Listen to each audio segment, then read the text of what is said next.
Okay, welcome everyone to the fourth AGS Weekly Dialogue. In this series, we get to know better our members and the change-making initiative using a question and answer format. In the first 20 minutes, I will have a chat with our guests and ask him some questions. And in the next 20 minutes, we'll open to the floor and let anyone present ask our guests any questions they may have. The first two segments will be recorded for those who are not able to be here today. The last segment, 20 minutes chat with GM, will be where anyone here can ask Vincent any questions that they may have or raise ideas or feedback directly to him. This segment will not be recorded. Okay, with that, let's get started. Our guest for today is Adrian, who co-founded SG Assist and Care Connect. When he was 21, Adrian's mom developed cancer and he became her sole caregiver. Because of a condition, Adrian's caregiving role affected his ability to hold a job, his relationship with friends, and his family. And one time he met his co-founder Greg during in-camp training and they bonded over shared caregiving challenges. Together, they decided to start SG Assist, a matching app for caregivers to find a source of help from their neighbors. Recently, they have also started Care Connect, which is a call center service for people to seek help on their own. Thank you, Adrian, for being our guest today. Adrian, you're a long-time member of AGS and many people know you by now, but there are still some people who don't know your background. And through today's session, I'd like to give them the opportunity to do so. So Adrian, could you tell us the story behind SG Assist and why you do this? Okay, let me know whether this is clear for all of you. It's quite windy here. It's clear. It's okay. Okay, so hi everyone. So I'm trying to catch my breath without at the same time thinking what am I supposed to say. Okay, so basically what happened is that when I was 20, I kind of like started caregiving because of my mom, who went through breast cancer, and she went through all the chemotherapy and stuff that all of you can imagine. Because of that, she started to develop some minor symptom of depression in the beginning, causing some strain and stress between my father and herself.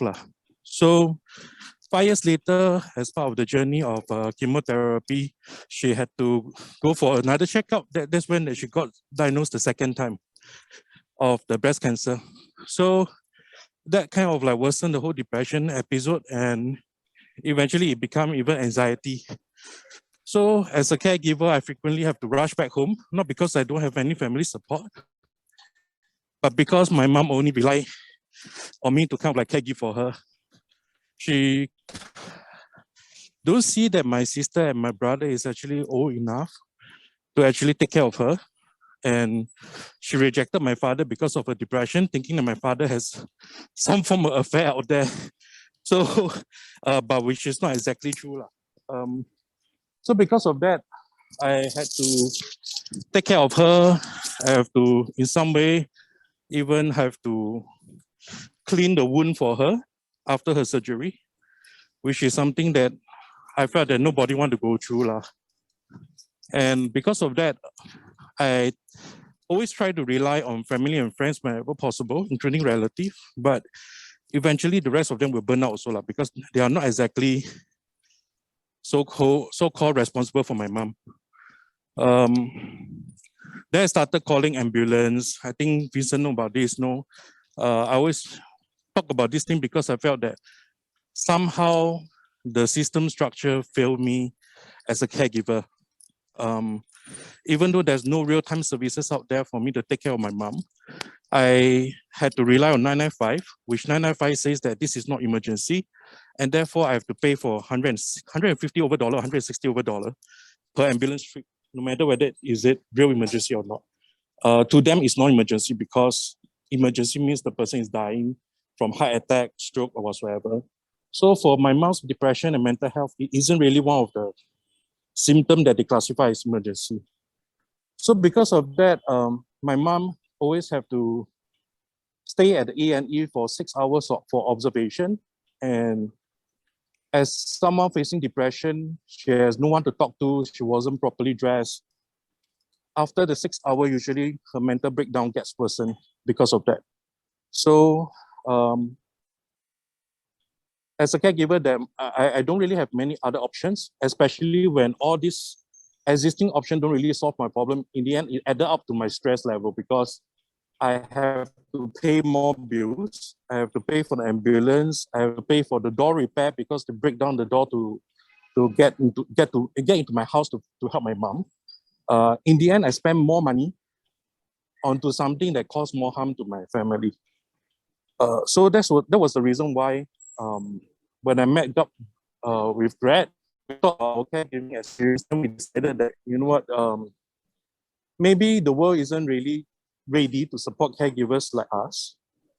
Why not come up with a solution that we can kind of like rely on our own? Basically, can we get a community that is around us in the neighborhood to support one another on simple tasks that doesn't require training, that we can simply trust the person because it's nothing serious, basically like buying food or checking in to see whether my mom is safe.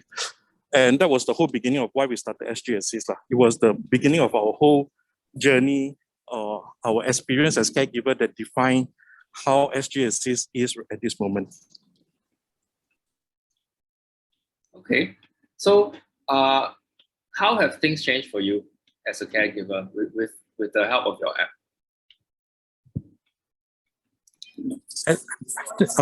What we wanted to help caregivers to understand through our app is that it's okay to seek help. It's okay to ask for help. Basically, we know that caregivers tends to kind of like try to keep everything on their own.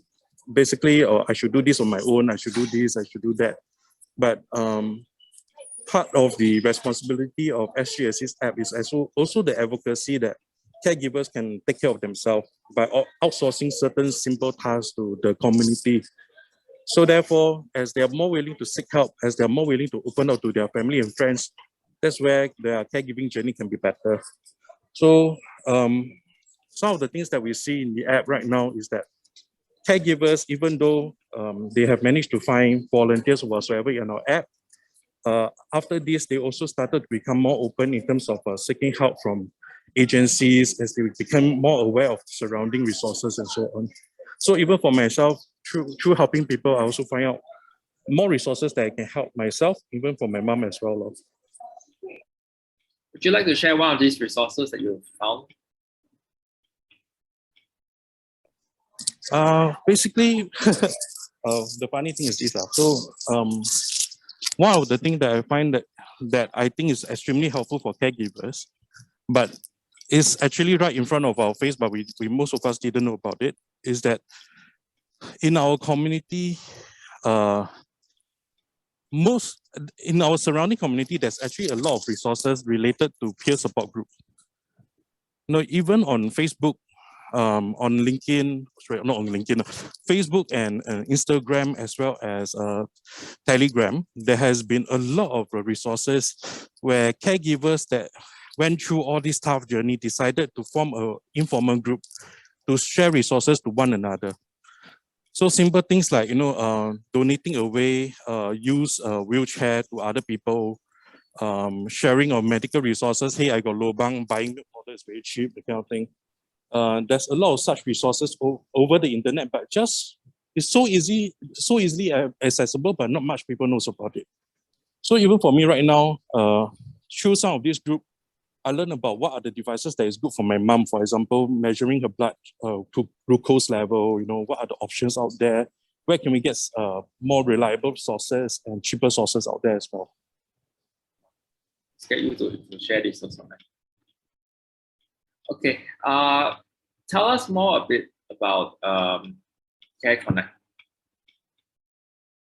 So initially, when we do what we do in SG Assist, we realize that we are a bit naive, thinking that SG Assist can be sustainable as a business, right? So we should make us got thinking that what kind of service can we bring to the community that people are willing to pay for, that is really helpful for them. And end of the day, we can even provide jobs to people. So for Care Connect, it was through some of the situation that happens in our app. There are caregivers of seniors put out requests to say that my mother is actually uncontactable for the past few hours. Usually every day at 2 p.m. she will call me to make sure that she's safe. So there was one time we received such a request, and although we released it to our volunteers in the app to try to get someone nearby to check on them, but Greg and myself still went down to help anyway. And when we got there, the whole unit was dark. There's no light. When we shouted at inside the household, nobody responded. So that was an indication that something went wrong lah. So we actually called the caregivers asking whether should we call the police or call the ambulance. And the caregiver also managed to rush back home in time.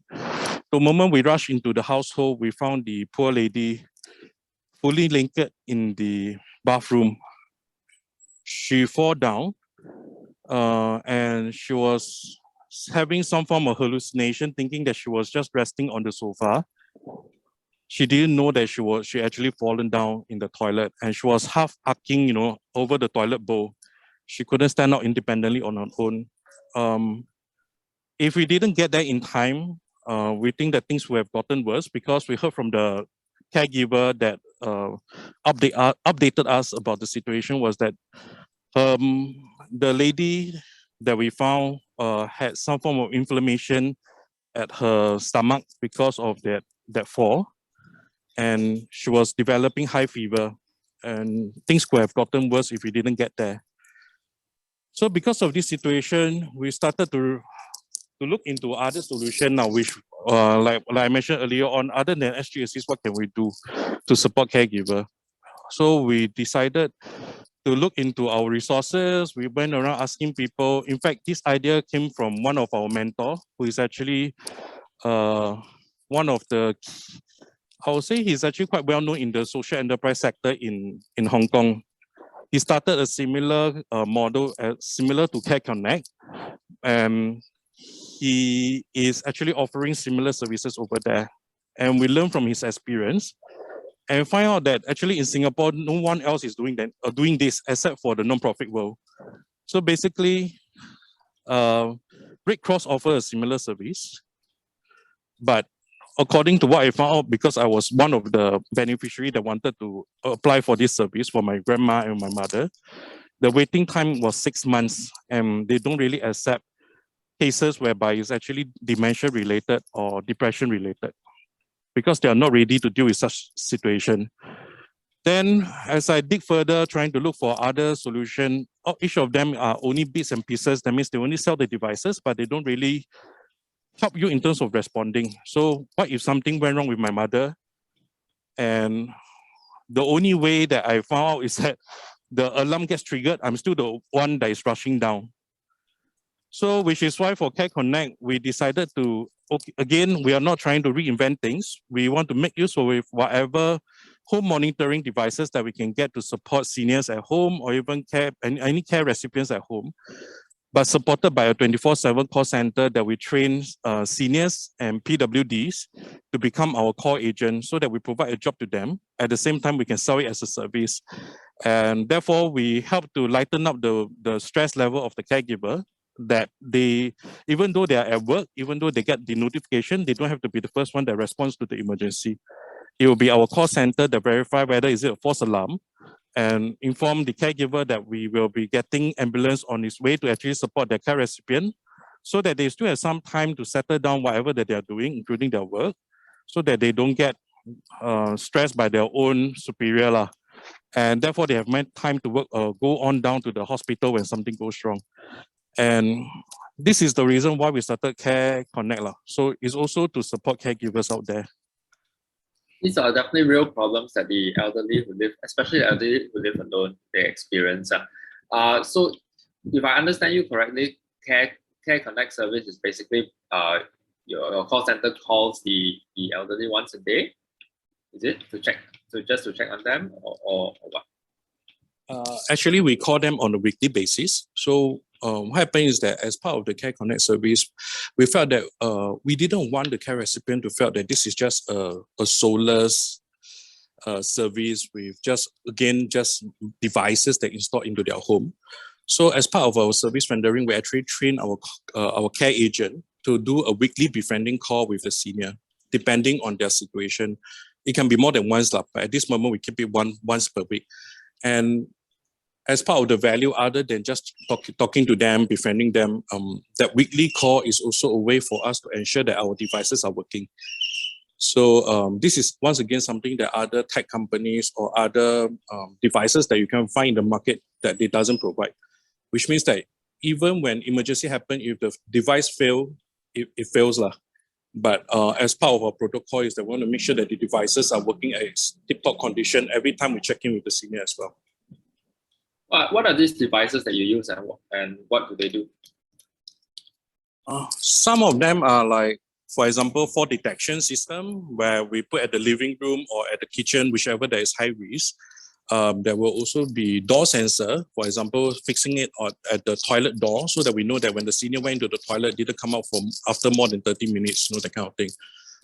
There's also things like bed sensor or even SOS button that is actually placed beside the bed, where most of the high emergencies such as heart attack happens when they're on the bed, or even right now, even at the low, what we call that, rental flat community, there is something like a pull cord system that they install for seniors in the rental flat.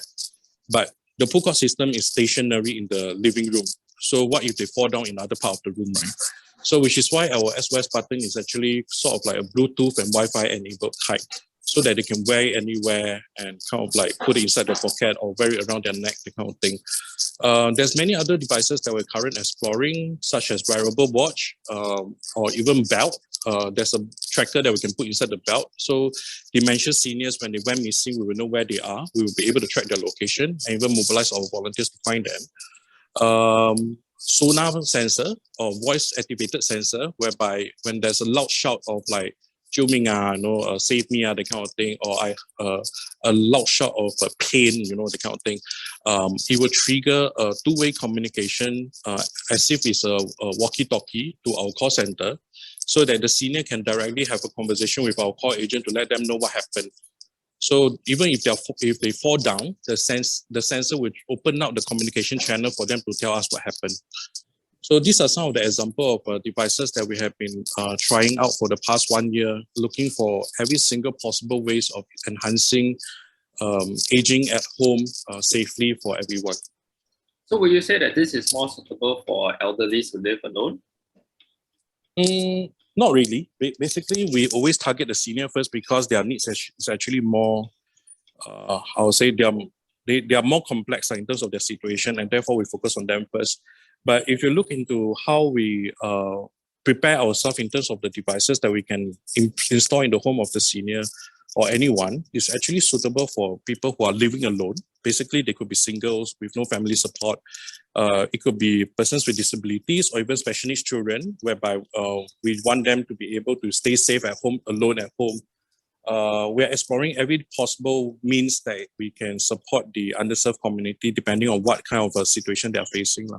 So even though we standardize a certain amount of package that is targeted at a senior population, we are currently coming up with a way for people to choose what are the devices that they need based on their family's condition. Okay, and how much does this service cost? As low as, actually this one, I'm not sure whether I should share, but for the non-profit organization, we actually make it even more affordable. But for the general public, it will be as low as $55 per month, whereby your family member get a full suite of devices installed in their home, a weekly check-in, as well as a half-yearly physical maintenance check at their home for all the devices. So it's like buying a telco plan, basically. But instead of a telco plan, you're getting a home monitoring services. Okay. So for those who are in non-profit organizations and want to check with Adrian how much it costs, you can approach him directly. Okay, we've come to the end of the first segment of the dialogue where I ask you questions. Now we want to open up to the floor to all those present to ask Adrian any question. Who wants to start?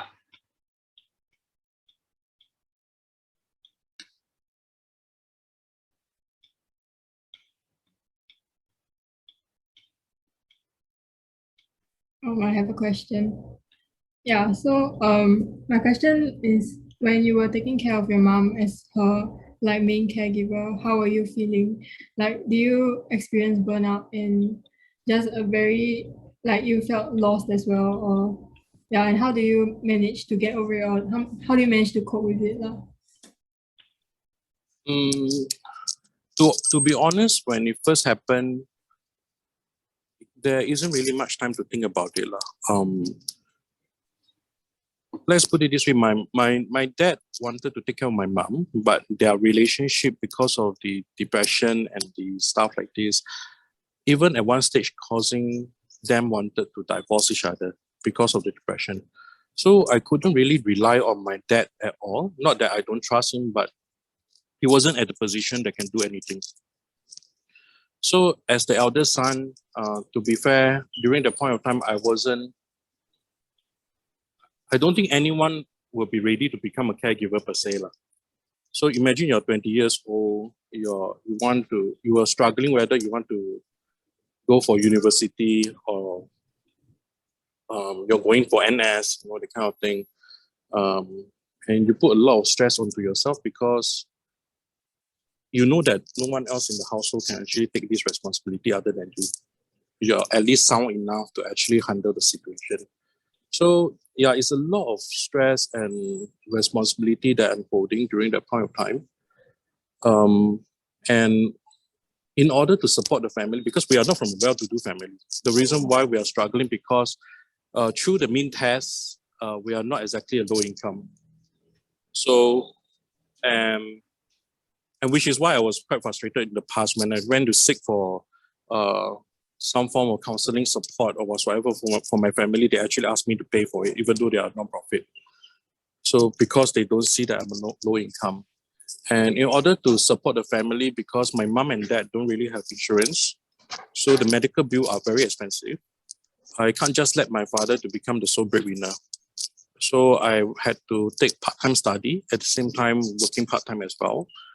And when you're literally working like 9 to 6, sometimes even later, then you have to go back home to take care of your mom. And you don't really have any personal life per se. You don't have time to hang out with friends like this. And what makes it worse is that you even have to prepare for your exam. So you always have to start. You have to keep on studying. You have to keep on working. There's like no day, no night. And when something happens at home, not all the employers are actually able to empathize the situation. So at one point, it actually affects my career because I keep on taking leave to rush back home. And maybe I was also one of the typical caregivers that I didn't really want to burden the rest of my relative as well. So I was just kind of like suffering alone for the whole duration of the caregiving. So yes, I do went through burnout, and partially why I'm able to manage all this stress and burnout as I have at this moment, juggling between running SGSCs as a social enterprise versus other things. Maybe in some context, people will say that this is resilience. I've trained to be resilient to things, right? But I call it numb. I'm already numb to stress and stuff like this already. So yeah. Thank you for the question, Melody. Next person, anyone else? If you feel shy about asking the question, you can also type it in the chat.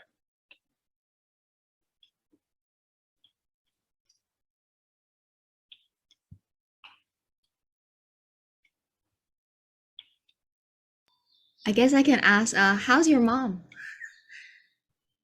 She's okay. Basically, I make myself understood that depression is a illness.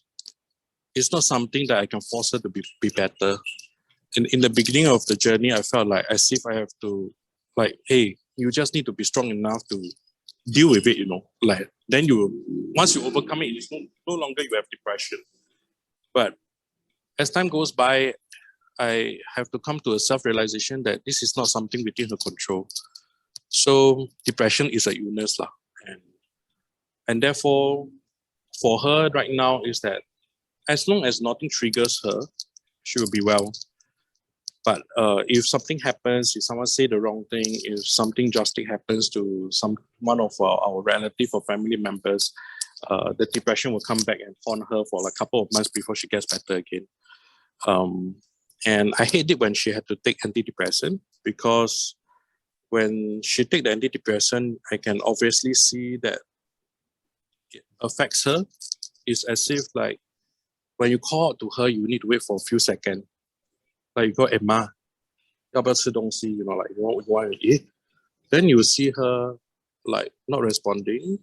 Few seconds later, then we say, so, oh yeah, 要吃, you know, that kind of thing. Then it's like, am I drugging my own mom? Like, am I causing, once again, am I causing more harm than good lah?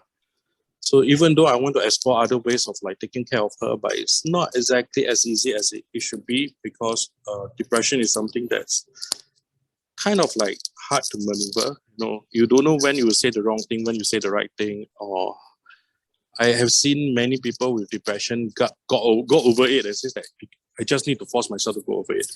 And that's because maybe their depression is not as serious as my mom, but I tried all kind of ways, but it just haven't really worked out right now. So my answer to you is that she's okay at this moment. As long as nothing triggers her, she as happy as she can be, because she's just sitting in a room watching Korean drama and calling young guys oppa, that kind of thing. Yeah. Thank you for the question. Anyone else has a question? Yeah, I have a question, Adrian. Adrian Oppa. Oppa. Like, she called me too fat already. She says that you're too fat to be oppa. So then she will ask me to siam away from her TV screen. No, that day I met Sherman, right? Then Sherman said he really likes spending time with you because you are one of the most giving people that he knows. And he feels like you are really the kind that you give without even thinking on, and you're so generous and so kind-hearted and compassionate. I told Sherman, actually, I share this same impression of you. I think since we met during the COVID kind of circuit breaker, right? I think Adrian has always struck me as being someone very generous, very caring. So my question is, after going through all this, and I heard, just now what you shared, right? I feel like a lot of part of it was also my first time hearing it, like your own journey with part-time study and part-time exam, and then also working and then having to caregive and juggling these three things and trying to still be okay. So my question is, after going through all of this, right? Like, what is love to you now? Like, how do you understand this concept? Depending on who who the love is to lah. Like for me and my family, being able to be with them is a form of love lah. Like I think a lot of friends ask me why do I spend so much time with my mom or my family? Is that how long can we do that, right? Yeah, I know that all of us have like 80 over years to live if we are lucky, but to be fair, most of my friends after their 20s, they stop hanging around their family or their parents. Like they want to prove that they are able to be independent. Or by the time they get closer to their family members, it's already something that they are in their 40s or 50s.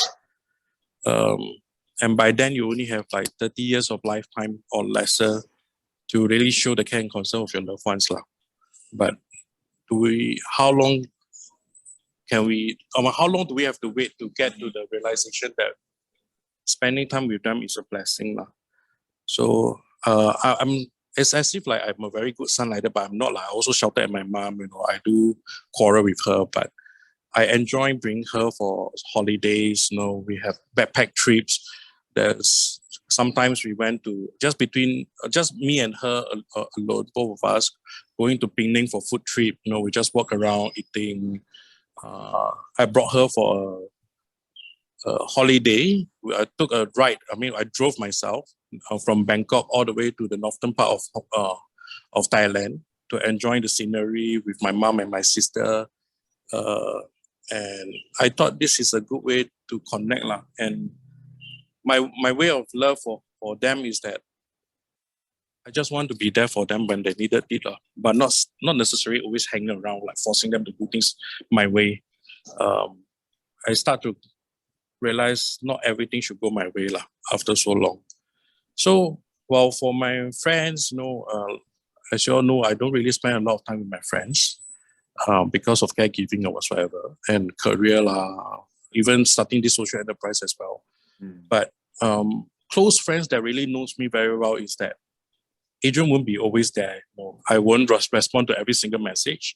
But the moment they come to me and says that I needed help, or the moment they come to me and says, hey, I want to meet, I will definitely fork out time to immediately meet them or solve the problem for them. But I don't always insist that we must go for movie, that kind of thing. My way of love or presence for my friends is actually that when they need me, I'll be there.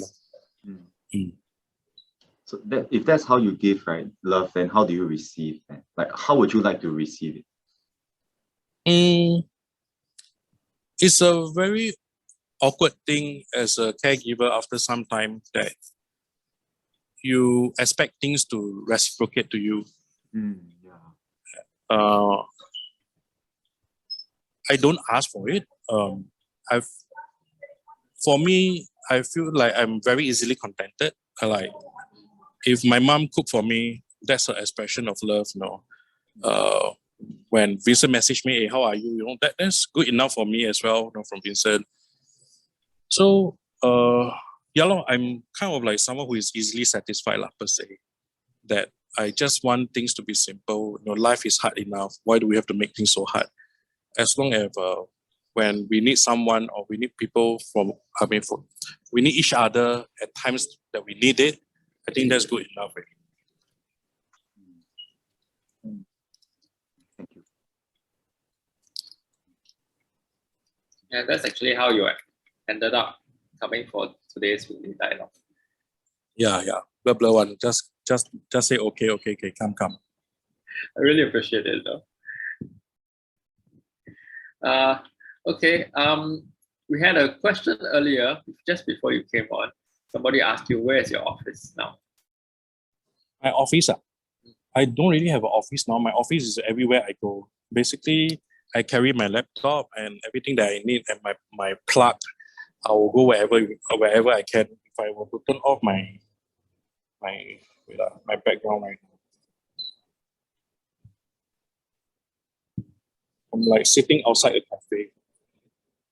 Okay. Actually hiding a corner because I want to take off my mask to talk. I'm outside a cafe along Orchard because later on I'll be meeting a partner over here at Orchard. Okay. So I don't really have an office. You all want free office to me, I'll be happy to take it. I know Vincent already offered to me already, so I'll go in. Tuesday, Wednesday, Thursday. Can come. No, there's no one here. Also, would you like us to call you like Oppa more? Because I feel like it's quite a nice, maybe I can do that. No, thank you. That's just what my mom called her favorite fans. Her favorite idol. It's like every time she called it, I was like, 北大汉, 这样老了还就要去追欧巴 that kind of thing. I used to use a tea house over at Tanjong Pagar as like kind of like an office kind of space, because you can go there, you can order one cup of tea, and then you can refill it up to 7 times before it loses its flavor. And they have aircon, they have Wi-Fi, they have electricity. Yeah, I always do that. So Greg and myself, we share a Google map that both of us at our own time pin all the location with cafes that has power plug and Wi-Fi. I used to have a Evernote sheet that I would share with my clients last time. Yeah, I mean, if you want, I'll share the list over later. Definitely. Good things must share. But then after you share already, then the place will become more crowded.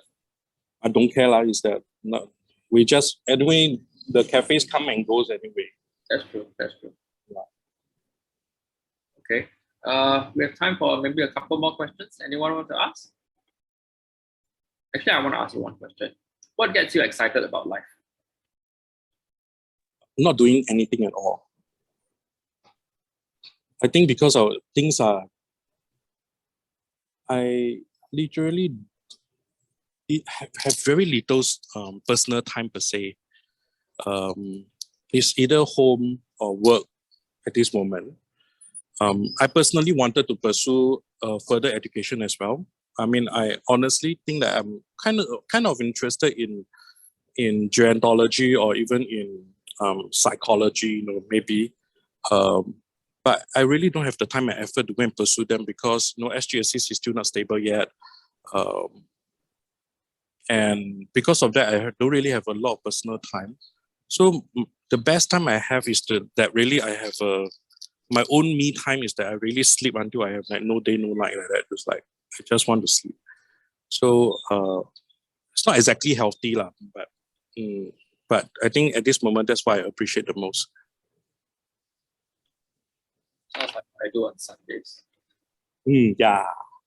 I don't know. Vincent is going to. I think I saw Vincent's message about this, something like that. Vincent. About the Sunday. Yeah. So I recommend one place for your. I put it in the chat.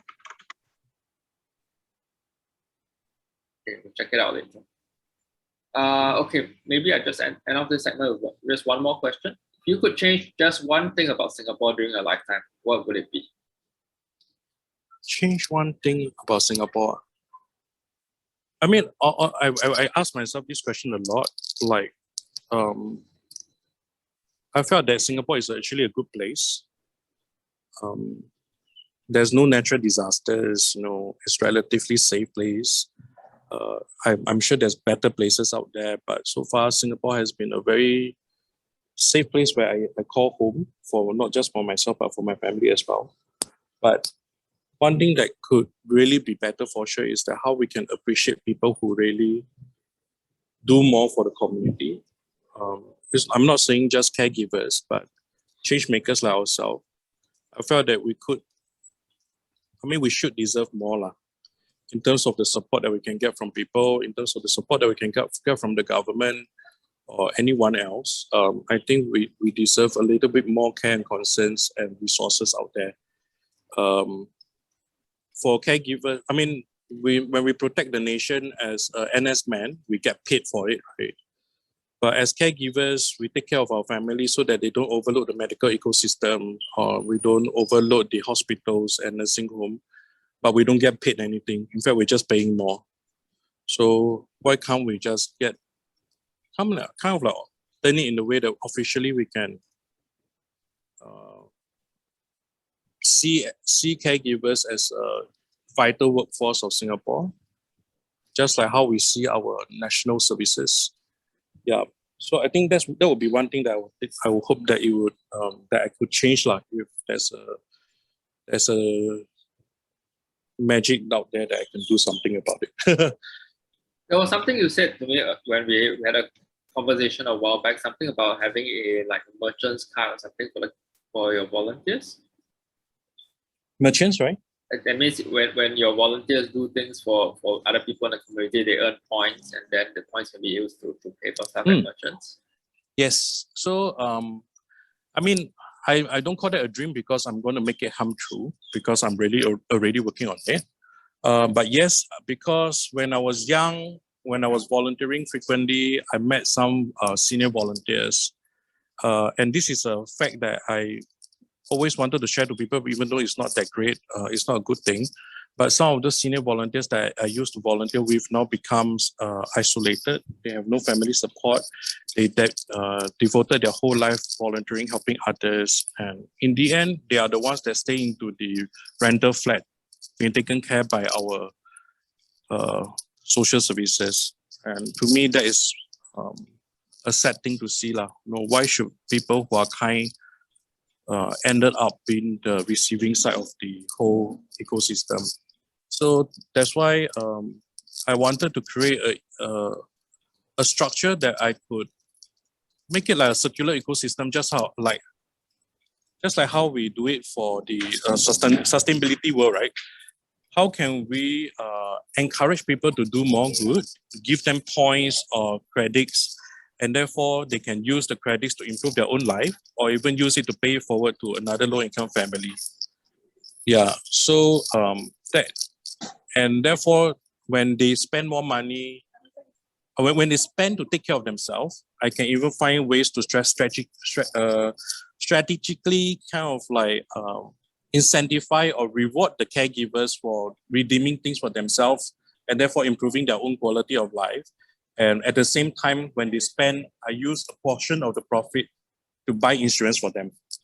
So imagine a caregiver, as long as they're willing to invest in their own well-being or the well-being of their loved ones, they're spending not just bring them quality of life for themselves, but also I will use a portion of the profit to drive volunteerism island-wide. At the same time, buying insurance for the caregivers. So that is a dream that I hope to achieve, that through our daily life of spending, by going to cafe, eat something that we love, we are still benefiting someone out there, whether it's a caregiver or care recipient.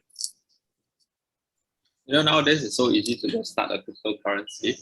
Yeah, especially we have one kind of like a social coin or something like that. We can earn social coins for doing this kind of work that's normally unpaid work. And then after that you can, I don't know, you can spend it somewhere. You can. Yeah, I think people like Ibno who are more familiar with the cryptocurrency will be able to talk about. Yeah, someone asking me to sell NFT as well, but my NFT is going to get taxed also already. I don't know whether it works. So yeah, I'm still exploring this part, but I'm definitely trying to make it work. Okay, so thank you, Adrian. We've come to the end of this part.